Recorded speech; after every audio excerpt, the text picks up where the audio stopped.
The market roared like a living beast, its pulse a cacophony of haggling voices, clinking coins, and the shuffle of weary feet. At its heart, Elias, 87 years old, hunched over his cobbler's stall, his gnarled hands trembling as they stitched a worn sole, each motion a quiet defiance against time. Then, a shadow fell. Three young men, their laughter sharp as knives, mocking his threadbare coat and the outdated shoes he crafted with love. Elias had known this market for decades, its dirt paths etched into his memory like the lines on his palms. His stall, a rickety wooden table under a faded awning, was his sanctuary, where he mended soles and souls alike. The townsfolk of Cresthaven revered him once, but now, younger vendors with shiny machines and imported goods overshadowed his craft. The men's taunts grew louder, drawing a crowd. "Old man, your shoes belong in a museum," one sneered, tossing a coin that landed in the dust at Elias's feet. The crowd's laughter burned hotter than the summer sun. Elias kept his eyes on his work, but his heart sank, heavy with the weight of irrelevance. He thought of his wife, Mara, gone 5 years now, whose smile had once made every struggle bearable. She'd loved his hands, calloused but gentle, and the stories he wove into every pair of shoes. Now, those stories seemed forgotten, buried under the market's indifference. Elias's fingers faltered, the needle slipping, pricking his thumb. A drop of blood stained the leather, and he heard Mara's voice in his mind. "Keep stitching, love. The world still needs your hands." He wiped the blood and resumed, ignoring the jeers, but the pain in his chest wasn't from the needle. By noon, the market's chaos had swallowed the incident, but the sting lingered. Elias packed his tools slowly, each movement deliberate, as if to prove he wasn't broken. A girl approached Lila, his granddaughter, 16, with Mara's fiery eyes and a heart too big for her small frame. She'd been helping at the stall since she could walk, threading needles and charming customers with her quick wit. Today, her face was a storm. "Grandpa, why didn't you say something?" she demanded, her voice trembling with fury. Elias smiled faintly. "Words don't fix cruelty, Lila. Only time does." Lila wasn't convinced. She saw the slump in his shoulders, the way his hands shook more than usual. She'd grown up on his story-soft crafting boots for soldiers, slippers for dancers, shoes that carried dreams across continents. To her, Elias was a legend, not a relic. She knelt beside him, helping pack his tools, her mind racing. "They're wrong about you," she whispered. "I'll show them." That night, in their small cottage on the edge of Cresthaven, Lila sat by the fire, scrolling through her phone. Elias's stories filled her head, not just his words, but the way his eyes lit up when he spoke of his craft. She opened her social media app, one she used to share sketches and poems, and began typing. Her fingers flew, pouring out the morning's injustice, describing Elias's skill, his quiet dignity, and the cruelty he'd endured. She uploaded a photo of his hands, weathered but steady, stitching a shoe under the stall's dim lamp. "This is my grandfather," she wrote. "He's 87, and the world still needs his shoes." By morning, Lila's post had spread beyond Cresthaven. Strangers commented, shared, and sent messages of support. A local journalist, touched by the story, visited Elias's stall. The old man was unaware of Lila's post, focused only on his work, but the journalist's questions puzzled him. "Why the fuss?" he asked, his voice gruff but curious. Lila, standing nearby, bit her lip to hide a smile. The journalist's article, published that afternoon, painted Elias as a symbol of resilience, a craftsman whose hands told a story of endurance. The article went viral, and soon, orders for Elias's shoes poured in from across the country. But not all attention was kind. Among the supporters emerged a voice from Elias's past, Mr. Carver, a wealthy merchant who'd once been his rival. Carver owned half the market stalls now, his empire built on cheap, mass-produced goods. He saw Elias's sudden fame as a threat to his dominance. Carver's comments online were subtle but venomous, questioning Elias's skill and implying his work was outdated. A dying craft, he called it, rallying his own followers to drown out the praise. Lila noticed the shift in the online tide. She showed Elias the comments, expecting him to shrug them off, but his face darkened. "Carver," he muttered, the name heavy with history. Lila pressed him for details, and Elias revealed a decades-old feud. Carver had once apprenticed under him, only to betray him by stealing clients and spreading lies about his work. The memory stung, but Elias waved it off. Let him talk. I've got shoes to make. Lila, however, wasn't so forgiving. She saw Carver's words as a new kind of humiliation, one that threatened to undo the momentum she'd built. She spent hours crafting a response, not with anger, but with stories, Elias's stories. She posted about the soldier who'd walked 1,000 miles in Elias's boots, the dancer whose career began in his slippers. Each post was a thread in a tapestry of her grandfather's legacy, and the internet began to listen. As orders piled up, Elias's stall became a pilgrimage site. Customers, young and old, came not just for shoes but to meet the man whose hands had touched so many lives. Lila worked tirelessly beside him, her energy a spark that kept Elias going. Yet, the weight of Carver's shadow loomed, and Lila sensed a bigger storm brewing. She didn't know how, but she vowed to protect her grandfather's light, no matter what came next. The market buzzed with a new energy, its rhythm altered by the crowd now flocking to Elias's stall. Strangers arrived with printouts of Lila's posts, their eyes bright with admiration, asking for shoes and stories. Elias, unaccustomed to such attention, worked with quiet focus, his hands steadier now, as if the world's gaze had stitched together the cracks in his confidence. Lila managed the chaos with grace, taking orders and sharing anecdotes about her grandfather's craft. She noticed how Elias's smile returned, faint but genuine, each time a customer thanked him. Yet, beneath the surface, she felt the undercurrent of Carver's influence. His online attacks grew sharper, questioning the quality of Elias's leather, claiming his shoes were overpriced relics. Some customers hesitated, swayed by the merchant's polished words, and Lila's heart tightened. She couldn't let Carver unravel her grandfather's moment. One afternoon, a new face appeared at the stall, a woman in her 60s, her silver hair tied back, her eyes sharp with purpose. She introduced herself as Ms. Harper, a retired journalist who'd covered Cresthaven decades ago. She'd read Lila's posts and the viral article, but what drew her was a memory. Elias had made her wedding shoes, delicate satin slippers that carried her down the aisle. "They're still in my closet," she said, her voice thick with emotion. "Your hands gave me courage that day." Elias paused, his needle hovering, and for a moment, the market's noise faded. He didn't remember her, but her words stirred something deep, a reminder of why he'd never stopped. Ms. Harper's visit was the twist Lila hadn't expected. The journalist wasn't just there to reminisce. She'd been following Carver's campaign against Elias and had a plan. "I know his type," she told Lila quietly, away from Elias's earshot. "Carver's built his empire on intimidation, but he's not untouchable." Ms. Harper revealed she'd kept records from her reporting days documents showing Carver's shady dealings, including how he'd undercut local artisans like Elias to monopolize the market. She offered to help Lila expose him, not with anger, but with truth. Lila hesitated. She wanted to protect Elias, but digging into Carver's past felt like stepping into a lion's den. She glanced at her grandfather, who was showing a young customer how to polish leather, his voice warm with pride. The sight steeled her resolve. That night, she and Ms. Harper met in secret, poring over old articles and receipts. They crafted a new post, not under Lila's name, but as an anonymous tip to a national news outlet. It detailed Carver's history of exploiting artisans, backed by Ms. Harper's evidence. Lila hit send, her heart pounding, knowing this could either save Elias or ignite a war. The post exploded online, sparking debates about ethics in Cresthaven's market. Carver's supporters cried foul, but others, former artisans and customers, came forward with their own stories, painting a picture of a man who'd crushed dreams for profit.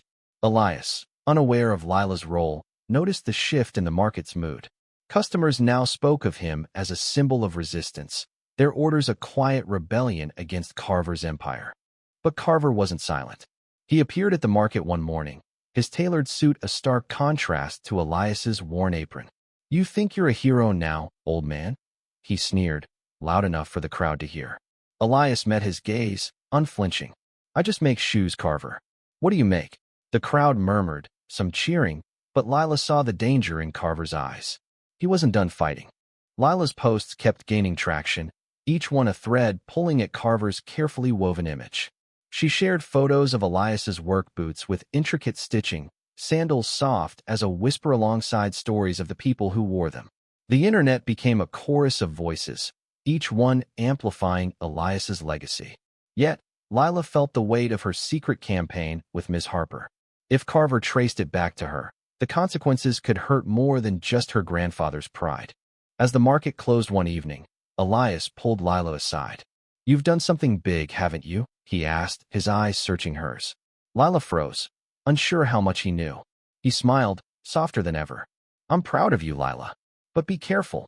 The world's watching now." Her throat tightened, and she nodded, realizing the fight was far from over. The market had become a battleground, not of fists but of stories. Elias's stall, once a quiet corner, now drew crowds that spilled into neighboring lanes, their voices a mix of awe and defiance. Lila watched her grandfather work, his hands steady despite the chaos, and felt a surge of pride but also fear, knowing Carver's shadow still loomed. Carver's retaliation was swift and calculated. He launched a glossy campaign, flooding social media with ads for his modern shoes, claiming they supported local jobs.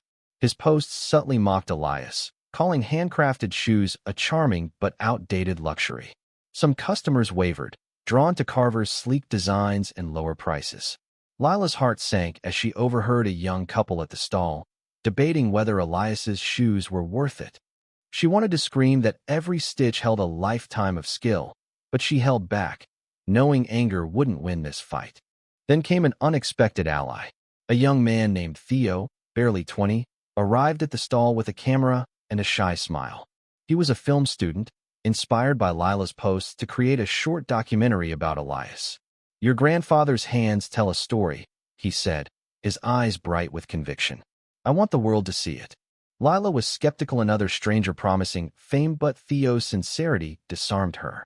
He spent days filming Elias at work, capturing the rhythm of his hammer, the creak of his stool, and the way his eyes softened when he spoke of Mara. Theo's presence shifted the dynamic. Customers lingered to watch him film, drawn to the idea of Elias as more than a Shoemaker living legacy. Lila helped Theo edit the footage, weaving in her grandfather's stories of crafting shoes for people who'd walked through wars, weddings, and new beginnings. The documentary, uploaded online, went viral overnight, its raw emotion cutting through Carver's polished lies.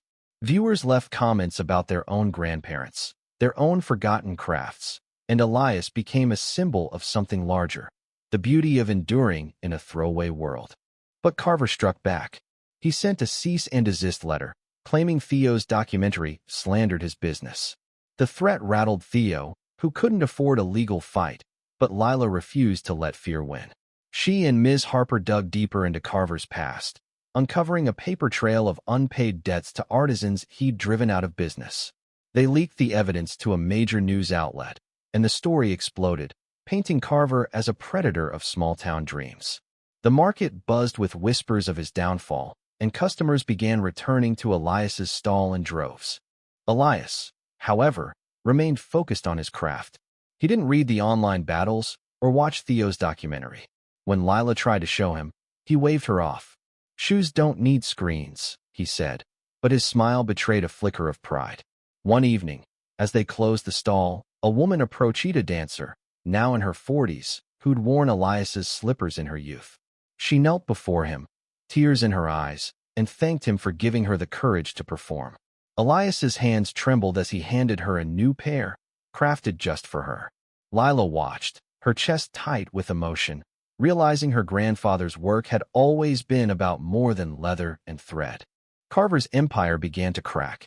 His stalls stood half-empty, his online followers dwindling as the truth spread. Yet, Lila sensed he wouldn't go quietly. Late one night, she found a message slipped under their cottage door, a warning, and signed but unmistakably Carver's. "You'll regret this." Her hands shook as she hid it from Elias, but the words burned into her mind. She confided in Ms. Harper, who urged her to stay strong. "He's scared," the journalist said. "That's why he's fighting dirty." Lila doubled down, posting daily about Elias's work, each story a shield against Carver's threats. The market became a stage, with Elias as its quiet hero and Lila as his fierce defender. But as the crowds grew, so did the pressure. Lila felt the weight of every order, every story, every hope pinned on her grandfather's hands. She wondered if she'd pushed too far, if her fight had made Elias a target instead of a legend. One morning, as Elias opened the stall, a stranger lingered nearby, watching too closely. Lila's instincts screamed danger, but she said nothing, not wanting to worry her grandfather. The fight was hers now, and she'd protect him, no matter the cost. The market pulsed with life, but Lila's eyes were sharp, scanning for the stranger who'd lingered too long the day before. Elias worked as always, his hands weaving stories into leather, oblivious to the storm Lila had stirred. She hadn't shown him Carver's threatening note, but its words haunted her, a shadow over the crowds now chanting her grandfather's name. Theo's documentary had sparked a movement. Artisans from neighboring towns visited Elias, sharing their own stories of being pushed out by men like Carver. They called themselves the Last Craftsman, a quiet rebellion against a world that valued speed over soul. Lila joined their meetings, her voice growing bolder, urging them to share their stories online. The movement spread, with hashtags and videos celebrating forgotten crafts, and Elias's stall became its heart. Customers arrived from across the globe, some to buy shoes, others to shake the hand of the man who'd inspired them to fight for what mattered. But Carver's shadow grew darker. One morning, Elias's stall was vandalized, tools scattered, leather slashed, his awning torn. The market buzzed with outrage, but no proof pointed to Carver. Lila's stomach churned as she helped clean up, her eyes catching Elias's clenched jaw. "It's just wood and cloth," he said, but his voice cracked, betraying the wound. Lila knew this was Carver's doing, a desperate attempt to break them. The post ignited a firestorm. Supporters donated tools, leather, and money to rebuild Elias's stall stronger than before. A local carpenter crafted a new table, engraved with the words, "Elias's Legacy." The Last Craftsman rallied, setting up their own stalls around Elias's, a circle of defiance. Lila watched her grandfather work at the new table, his hands steady despite the chaos, and felt a surge of hope. But the stranger returned, this time leaving a note pinned to the awning. "Stop, or it gets worse." Lila's blood ran cold, but she hid it from Elias, her resolve hardening. The twist came unexpectedly. At a craftsman meeting, a man named Jonah stepped forward, his face lined with regret. He'd worked for Carver years ago, a silent enabler of his schemes. "I owe you this," he told Lila, handing her a USB drive. It held emails proving Carver had orchestrated the vandalism and paid off local officials to ignore his tactics. Jonah had kept them as insurance, never expecting to use them. Lila's hands trembled as she passed the evidence to Ms. Harper, who worked her old journalistic magic. The story broke nationally, exposing Carver's corruption. His empire crumbled as sponsors pulled out and his stalls emptied. Carver's final move was a public apology, a hollow performance that fooled no one. The market rejected him, and his name faded from Cresthaven streets. Elias's stall, meanwhile, thrived. He hired 2 young apprentices, teaching them his craft, his hands guiding theirs as he once guided Lila's. The world knew his name now, not just as a shoemaker, but as a symbol of resilience, his story carried by Lila's courage and the voices of those he'd touched. One evening, as the market closed, Elias pulled Lila close. "You gave me more than shoes," he said, his voice thick with emotion. "You gave me purpose." Lila's eyes burned with tears, but she smiled, knowing she'd kept her promise to show the world his worth. The stall glowed under the setting sun, its new awning a beacon of hope. Lila looked at the crowd, at the shoes her grandfather had crafted, each pair carrying a story forward. The fight was over, but the story wasn't. Elias's hands, though slower now, still had work to do, and Lila would be there, stitching the future with him.